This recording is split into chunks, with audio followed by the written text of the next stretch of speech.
ಹಾಗೆ ನಾನು ಬರುವಾಗ ಒಂದು ವರ್ಣರಂಜಿತವಾದ ಒಂದು ಇದು ನೋಡಿದೆ, ಫೋಟೋ ನೋಡಿದೆ, ಒಂದು ಪೇಂಟಿಂಗ್ ನೋಡಿದೆ. ಎಲ್ಲಿ?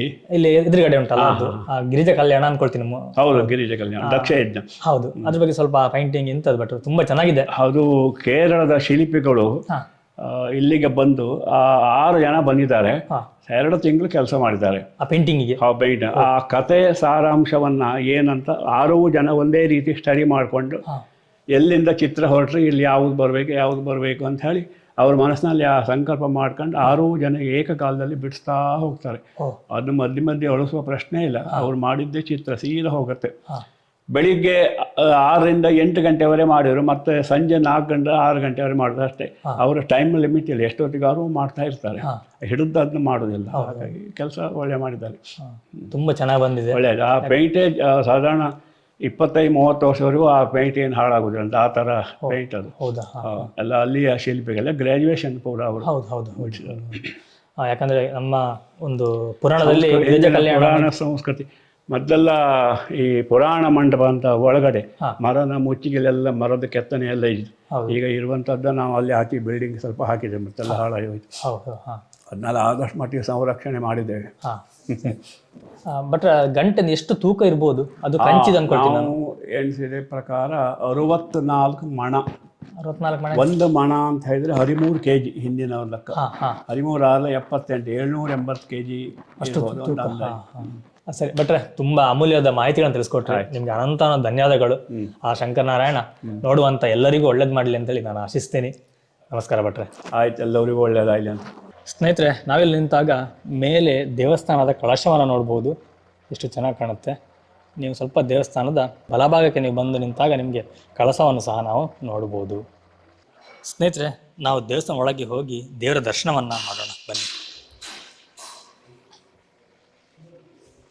ನಾವಿಲ್ಲಿ ಏನು ನೋಡ್ತಿದ್ದೀವೋ ಇದು ಶಂಕರನಾರಾಯಣನ ಮೂರ್ತಿ.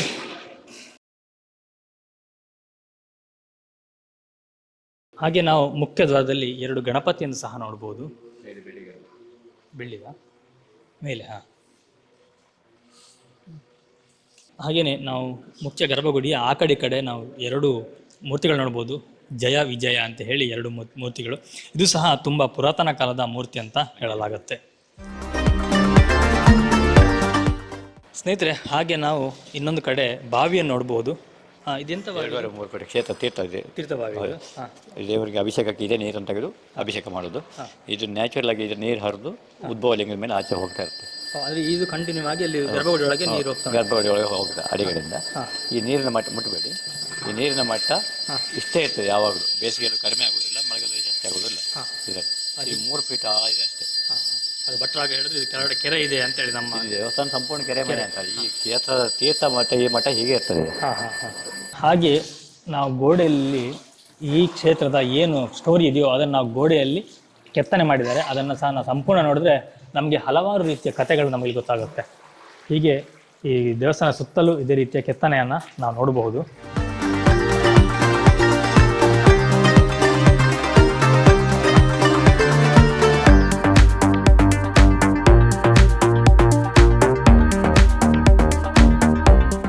ಸ್ನೇಹಿತರೆ, ಹಾಗೆ ದೇವಸ್ಥಾನದ ಗೋಡೆಗಳಲ್ಲಿ ನಾವು ದೇವರ ವಿಗ್ರಹಗಳನ್ನು ನೋಡಬಹುದು. ನೋಡಿ, ಇಲ್ಲಿ ಗಣಪತಿಯ ವಿಗ್ರಹ ಇದೆ. ಹಾಗೆ ಇನ್ನೊಂದು ಕಡೆ ನಾವು ದಕ್ಷಿಣ ಮೂರ್ತಿಯ ವಿಗ್ರಹವನ್ನು ಸಹ ನೋಡಬಹುದು. ಹಾಗೆಯೇ ಗರ್ಭಗುಡಿಯ ಹಿಂಭಾಗದಲ್ಲಿ ದತ್ತಾತ್ರೇಯನ ಮೂರ್ತಿಯನ್ನು ಸಹ ನಾವು ನೋಡಬಹುದು. ಹಾಗೆಯೇ ದೇವಸ್ಥಾನದ ಇನ್ನೊಂದು ಭಾಗದಲ್ಲಿ ನಾವು ಕಾರ್ತಿಕೇಯನ ವಿಗ್ರಹವನ್ನು ನೋಡಬಹುದು. ಹಾಗೆಯೇ ಸ್ವಲ್ಪ ಮುಂದೆ ಬಂದಾಗ ನಾವು ಶ್ರೀ ವೀರಾಂಜನೇಯ, ನಾವು ಆಂಜನೇಯ ಅಂತ ಹೇಳ್ತೀವಲ್ಲ, ಆಂಜನೇಯನ ವಿಗ್ರಹವನ್ನು ಸಹ ನಾವು ನೋಡಬಹುದು. ಹಾಗೆ ಈ ದೇವಸ್ಥಾನ ಸುತ್ತ ಬರುವಂತಹ ಸುತ್ತು ಪೌಳಿ ಅಂತಾರೆ. ಈ ಸುತ್ತು ಪೌಳಿ ಬಂದು ಹಳೆ ಕಾಲದಲ್ಲಿ ಏನು ಕಲ್ಲಿನ ಕಂಬ ಆಗಲಿ ಅಥವಾ ಕಲ್ಲಿನ ಮೇಲ್ಚಾವಣಿ ಇದೆಯೋ ಅದೇ ರೀತಿಯಾಗಿ ಇವತ್ತಿಗೂ ಸಹ ಇಲ್ಲಿ ಇರುವಂಥದ್ದು. ನಾವು ನಮ್ಮ ಮಕ್ಕಳಿಗೆಲ್ಲ ಹೇಳ್ತೀವಿ, ರಾಜರ ಕಾಲ ಇತ್ತು, ಈ ರೀತಿ ದೇವಸ್ಥಾನಗಳಿತ್ತು ಅಂತೇಳಿ. ಆದರೆ ನಾವು ಇಂಥ ದೇವಸ್ಥಾನಗಳಿಗೆ ಬಂದರೆ ಆಗಿನ ಕಾಲದಲ್ಲಿ ಯಾವ ರೀತಿ ಸ್ಟ್ರಕ್ಚರ್ ಇತ್ತು ಅನ್ನೋದು ನಾವು ಸಂಪೂರ್ಣ ತಿಳಿಸ್ಬೋದು. ಮಕ್ಕಳನ್ನೆಲ್ಲ ಈ ರಜೆ ಇರುತ್ತೆ, ಆ ಟೈಮಲ್ಲಿ ಕರ್ಕೊಂಡ್ಬಂದು ಇಂಥ ದೇವಸ್ಥಾನಗಳಿಗೆ ವಿಸಿಟ್ ಕೊಟ್ಟು ಈ ದೇವಸ್ಥಾನದಲ್ಲಿ ಬರುವಂಥ ವಾಸ್ತುಶಿಲ್ಪವನ್ನು ಗಮನಿಸಿ. ಮಕ್ಕಳ ಎಜುಕೇಷನ್ಗೂ ಹೆಲ್ಪ್ ಆಗುತ್ತೆ, ಸ್ವಲ್ಪ ಜ್ಞಾನಾರ್ಜನೆ ಸಹ ಆಗುತ್ತೆ. ಹಾಗೆ ದೇವಸ್ಥಾನದಲ್ಲಿ ನಾನು ಬಂದಾಗ ಇನ್ನೊಂದು ಗಮನಿಸಿದೆ, ಇದು ಹಳೇ ಕಾಲದ್ದು ಡೋಲ್ ಅಥವಾ ಇದಕ್ಕೆ ಬೇರಿ ಅಂತಲೂ ಸಹ ಹೇಳ್ತಾರೆ. ನಾವು ಆ ಡೋಲನ್ನು ನೋಡ್ಬೋದು. ತುಂಬ ವರ್ಣರಂಜಿತವಾಗಿ ಇರುವಂತಹ ಡೋಲ್ ಇದು. ಸ್ನೇಹಿತರೆ, ಹಾಗೆ ನಾವಿಲ್ಲಿ ಗರ್ಭಗುಡಿಯಲ್ಲಿ ಬಂದಾಗ ಗರ್ಭಗುಡಿಯಲ್ಲಿ ಸಹ ನಾವು ವಿಶೇಷತೆ ನೋಡ್ಬೋದು. ಅದನ್ನು ನಾವಿಲ್ಲಿ ಭಟ್ರಿದ್ದಾರೆ, ಆ ಭಟ್ರ ಅಂತ ತಿಳ್ಕೊಳ್ಳೋಣ. ಭಟ್ರೆ ನಮಸ್ಕಾರ, ನನಗೆ ಸ್ವಲ್ಪ ಇದ್ರ ಬಗ್ಗೆ ಹೇಳಿ. ಸ್ಥಳದ ಮಾತು ಇದು ಹೇಗೆಂದರೆ, ಈ ಪ್ರವೇಶ ದ್ವಾರದಿಂದ ಆರಂಭಗೊಂಡು ಈ ನೀವು ನಿಂತ ಜಾಗ ಇದೆಲ್ಲ ದೇವಸ್ಥಾನದ ಹಿಂದುಗಡೆ, ಎಡಗಡೆ, ಬಲಗಡೆ ಇದೆಲ್ಲ ಒಂದು ಕೆರೆ.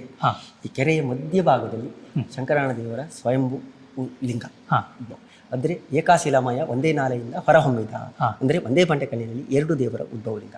ಅದರಲ್ಲಿ ಉದ್ಭವಗೊಂಡಂಥ ಶಂಕರನ ರೂಪ ವೃತ್ತಾಕಾರದ ಕಲ್ಲು, ಒಂದು ಫೋಟೋ ಉಂಟು ನೋಡಿ ಎದುರುಗಡೆ, ವೃತ್ತಾಕಾರದ ಕಲ್ಲು, ಬುಡದಲ್ಲಿ ಹೊಂಡ ಗುಳಿ ಇದ್ದುದು ಅದು ಶಂಕರನ ರೂಪ. ಇನ್ನು ನಾರಾಯಣನ ರೂಪ ಅಂದರೆ ಒಂದು ದನದ ಪಾದ, ಒಂದು ಗೋವಿನ ಗೊರಸಿನ ರೂಪದಲ್ಲಿ ಉದ್ಭವಗೊಂಡಿದೆ. ಮತ್ತು ಆ ನಿರ್ದಿಷ್ಟ ಅದು ಕೆರೆಯ ಮಧ್ಯಭಾಗ, ಆ ಆಯತಾಕಾರದ ಖಾಲಿ ಜಾಗ ಉಂಟಲ್ಲ, ಆ ಜಾಗಕ್ಕೆ ಒಂದು ವಿಶೇಷವಾದ ಹೆಸರುಂಟು, ಸಿದ್ಧಾಮೃತ ತೀರ್ಥ ಅಂತ ಹೆಸರು. ಅದರಲ್ಲಿ ಆ ಶಂಕರನ ದೇವರ ಉದ್ಭವ ಲಿಂಗ. ಈಗ ಬಲಗಡೆ ಅರ್ಚಕರು ಕುಳಿತಂಥ ಬಲಭಾಗದಲ್ಲಿ ಶಂಕರ, ಹಿಂದೆ ಪಾರ್ವತಿ, ಎಡದಗಡೆ ನಾರಾಯಣ, ಅದರ ಹಿಂದೆ ಮೇಲ್ಗಡೆ ಲಕ್ಷ್ಮಿ, ಮಧ್ಯ ಸಣ್ಣದು ಉತ್ಸವ ಮೂರ್ತಿ ಶಂಕರ ನಾರಾಯಣ. ಇನ್ನು ಮೇಲ್ಗಡೆ ದೊಡ್ಡ ಮೂರ್ತಿ, ಬಲಗಡೆ ಅಭಯಹಸ್ತ, ಕೊಡಲಿ, ತಲೆಯ ತುತ್ತ ತುದಿಯಲ್ಲಿ ಅರ್ಧ ಚಂದ್ರ, ಹಾಗೆ ಬಲಭಾಗದ ಕುತ್ತಿಗೆಯಿಂದ ಸೊಂಟ ಅಂದರೆ ನಾಭಿಯ ತನಕ ಅರ್ಧ ರುದ್ರಾಕ್ಷಿ ಹಾರ, ಹಾಗೆ ಬಲಭಾಗದ ಸೊಂಟದಿಂದ ಪಾದದವರೆಗೆ ವ್ಯಗ್ರ ಚರ್ಮಾಂಬರದರ ಹುಲಿಯ ಚರ್ಮ ಅರ್ಧದೆಯ ಶಂಕರ. ಎಡಭಾಗ ಕೈಯಲ್ಲಿ ಶಂಖ, ಹಾಗೆ ಎಡಭಾಗದ ಕುತ್ತಿಗೆಯಿಂದ ಸೊಂಟ ಅಂದರೆ ನಾಭಿಯ ತನಕ ಅರ್ಧ ವನಮಲಿ ತುಳಸಿ ಮಣಿಹಾರ, ಗೊತ್ತಾಯ್ತಾ. ಹಾಗೆ ಎಡಭಾಗದ ಸೊಂಟದಿಂದ ಪಾದದವರೆಗೆ ಪಿತಾಂಬರದಾರಿ ರೇಷ್ಮೆ ವಸ್ತ್ರ, ಈ ಅರ್ಧ ದೇಹ ನಾರಾಯಣ. ನೀವು ಅರ್ಧನಾರೀಶ್ವರ ಕೇಳಿದ್ದೀರಾ? ಹೌದು. ಹಾಗೆ ಈ ಶಂಕರ. ಇಲ್ಲಿ ಬಹಳ ಸ್ಪಷ್ಟವಾದ ಸಂದೇಶ ಏನಂದರೆ, ಹರಿಹರರಲ್ಲಿ ವೇದ ಇಲ್ಲ ಹಿಂದೆ.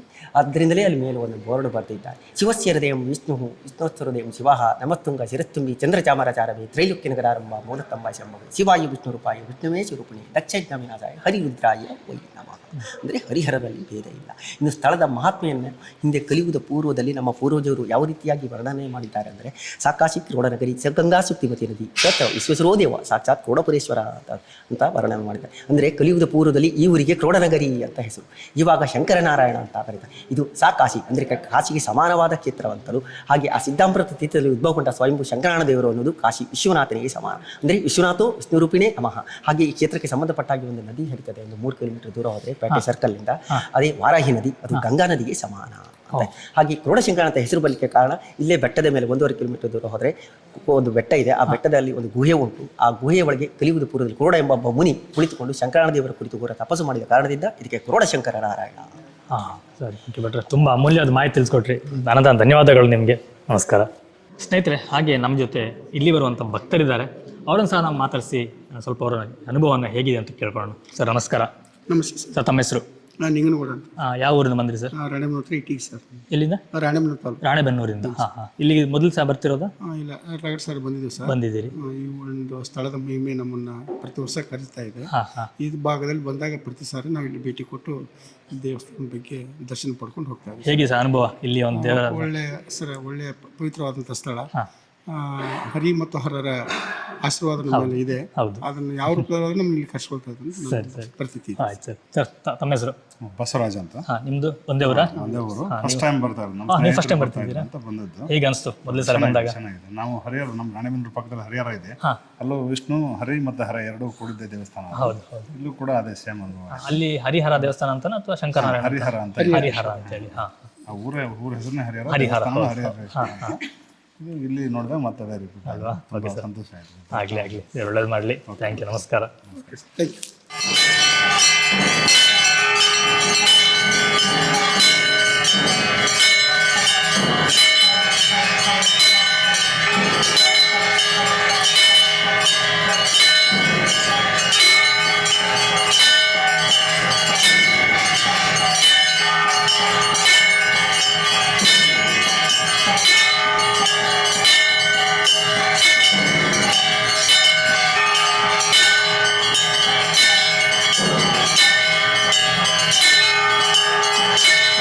ಸ್ನೇಹಿತರೆ, ನಾನೀಗ ನಿಮ್ಮನ್ನು ಈ ಶಂಕರನಾರಾಯಣದ ಆದಿ ಸ್ಥಳ ಅಂತಂದರೆ ಕ್ರೋಡ ಋಷಿಗಳು ತಪಸ್ ಮಾಡಿರುವಂತಹ ನಿಮ್ಮ ಸ್ಥಳಕ್ಕೆ ಕರ್ಕೊಂಡ್ಬಂದಿದ್ದೀನಿ.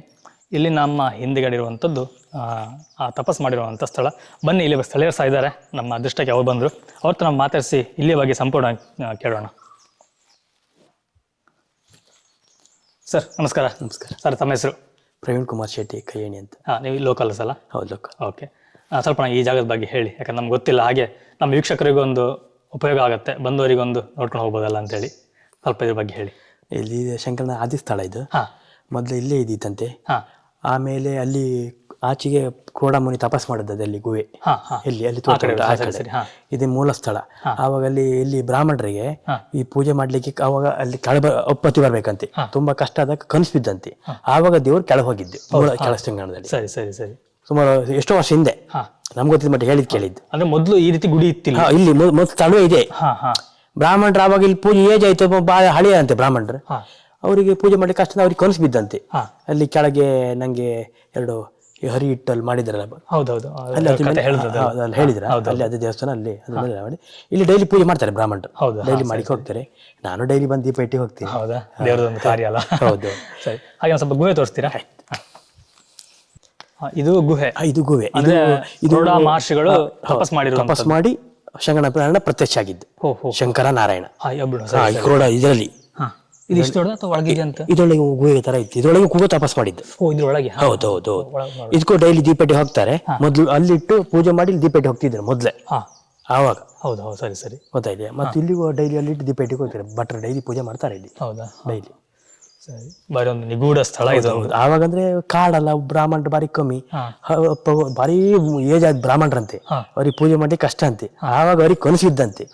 ಕನಸಿದ ಮೇಲೆ ಇಲ್ಲಿ ಮೂಲ ಸ್ಥಳ ಆಯ್ತು, ಅಲ್ಲಿ ಶಂಕರನಾರಾಯಣ ಸ್ಥಳ. ಸರಿ ಸರಿ ಸರಿ. ಸ್ನೇಹಿತರೆ, ನಮಗೆ ಈ ಸ್ಥಳದ ಬಗ್ಗೆ ಸಂಪೂರ್ಣವಾಗಿ ಮಾಹಿತಿ ತಿಳಿಸ್ಕೊಟ್ರಿ ಸರ್. ತುಂಬಾ ಧನ್ಯವಾದ ನಿಮಗೆ. ಹಾಗೆ ಬಂದವರಿಗೆ ಸಲ ಹೆಲ್ಪ್ ಆಗುತ್ತೆ. ಯಾಕಂದ್ರೆ ಇಂಥ ಸ್ಥಳ ಇದೆ ಅಂತ ತುಂಬಾ ಜನ ಗೊತ್ತಿರೋದಿಲ್ಲ. ಬಂದವರಿಗೆ ಇಲ್ಲಿಗೆ ಸ್ಟೋರಿ ಕೇಳಲಿಕ್ಕೆ ಹೇಳೋರು ಯಾರಿಲ್ಲ. ಅವ್ರಿಗೆ ಗುಹೆ ಯಾವುದು ಗೊತ್ತಾಗೋದಿಲ್ಲ. ನಿಮ್ಮ ಒಂದು ಈ ಉಪಸ್ಥಿತಿ ನಮಗೆ ತುಂಬಾ ಉಪಕಾರ ಆಯಿತು. ಥ್ಯಾಂಕ್ ಯು ಸರ್, ಧನ್ಯವಾದ. ಸ್ನೇಹಿತರೆ, ನಾವು ಸಂಪೂರ್ಣವಾಗಿ ಆದಿ ಸ್ಥಳವನ್ನು ನೋಡಿದ್ವಿ. ಹಾಗೆ ಕೆಳಗಿರುವಂತಹ ಶಂಕರನಾರಾಯಣ, ಈಗಿರುವಂಥ ಶಂಕರನಾರಾಯಣ ದೇವಸ್ಥಾನವನ್ನು ಸಹ ನೋಡಿದ್ವಿ. ಹಾಗೆ ಇದರ ಇತಿಹಾಸವನ್ನು ತಿಳಿಸ್ಕೊಟ್ಟೆ. ಇಲ್ಲಿರುವಂತಹ ಪೂಜಾ ಸಮಯಗಳು ಪ್ರತಿಯೊಂದನ್ನು ನಿಮಗೆ ತಿಳಿಸ್ಕೊಡ್ತೀನಿ ಅಂದ್ಕೊಳ್ತೀನಿ ನಾನು. ಹಾಗೆಯೇ ಇಲ್ಲಿಯ ವಿಳಾಸವನ್ನು ಹಾಗೆ ಗೂಗಲ್ ಮ್ಯಾಪ್ ಲಿಂಕನ್ನು ಹಾಕಿರ್ತೀನಿ ನಾನು, ಅಲ್ಲಿದು ಕೊಟ್ಟಿರ್ತೀನಿ. ಹಾಗೆ ಇಲ್ಲಿ ಮೂಲ ಸ್ಥಾನದ ಸಹ ನಿಮಗೆ ಗೂಗಲ್ ಮ್ಯಾಪ್ ಲಿಂಕನ್ನು ಕೊಟ್ಟಿರ್ತೀನಿ. ನೋಡ್ತೀನಿ, ಸಿಕ್ಕಿದ್ರೆ ಖಂಡಿತವಾಗ್ಲೂ ನಿಮ್ಗೆ ಹಾಕಿರ್ತೀನಿ. ನೀವು ಡಿಸ್ಕ್ರಿಪ್ಷನ್ ನೋಡಿ. ವಿಡಿಯೋ ಕೊನೆ ಹೇಗೂ ಆಗ್ತಾ ಬಂತು. ಈ ವಿಡಿಯೋ ಕೊನೆ ಆದ ನಂತರ ನೀವು ಡಿಸ್ಕ್ರಿಪ್ಷನಲ್ಲಿ ಹೋಗಿ ಗೂಗಲ್ ಮ್ಯಾಪ್ ಲಿಂಕನ್ನು ಯೂಸ್ ಮಾಡ್ಕೊಳ್ಳಿ, ಅಥವಾ ಅದನ್ನು ಸೇವ್ ಮಾಡಿ ಇಟ್ಕೊಂಡಿರಿ. ಹಾಗೆಯೇ ಇನ್ನು ನಮ್ಮ ಚಾನಲ್ಗೆ ಯಾರು ಸಬ್ಸ್ಕ್ರೈಬ್ ಆಗಿಲ್ಲೋ ಸಬ್ಸ್ಕ್ರೈಬ್ ಮಾಡ್ಕೊಳ್ಳಿ. ಹಾಗೆಯೇ ವಿಡಿಯೋನ ಆದಷ್ಟು ನಿಮ್ಮ ಫ್ರೆಂಡ್ಸ್ಗೆ, ಫ್ಯಾಮಿಲಿಗೆ ಶೇರ್ ಮಾಡಿ. ನಿಮ್ಮ ಒಂದು ಶೇರ್ ನಮಗೆ ಇನ್ನೂ ಉತ್ತೇಜನ ಕೊಡುತ್ತೆ. ಇನ್ನೊಂದು ನಾನು ಈ ಜಾಗದ ಬಗ್ಗೆ ಹೇಳಬೇಕು. ನಾವಿಲ್ಲಿ ಕೂತ್ಕೊಂಡಿದ್ದೀವಿ, ನೆಲ ತುಂಬ ತಂಪಿದೆ. ಇನ್ನೊಂದು ಎಷ್ಟು ಪ್ರಶಾಂತ ಇದೆ ಅಂತೇಳಿದ್ರೆ, ನಾನು ಸೈಲೆಂಟ್ ಆಗ್ತೀನಿ, ನಿಮಗೆ ಒಂದು ಪಿನ್ ಡ್ರಾಪ್ ಸೌಂಡ್ ಬರೋದಿಲ್ಲ, ಅಷ್ಟು ನಿಶಬ್ದವಾಗಿದೆ ನೋಡಿ. ಏನೂ ಒಂದು ಶಬ್ದ ಇಲ್ಲ. ಇದು ತಪೋಭೂಮಿ ಅಂತ ಹೇಳಲಿಕ್ಕೆ ತುಂಬಾ ಖುಷಿಯಾಗತ್ತೆ.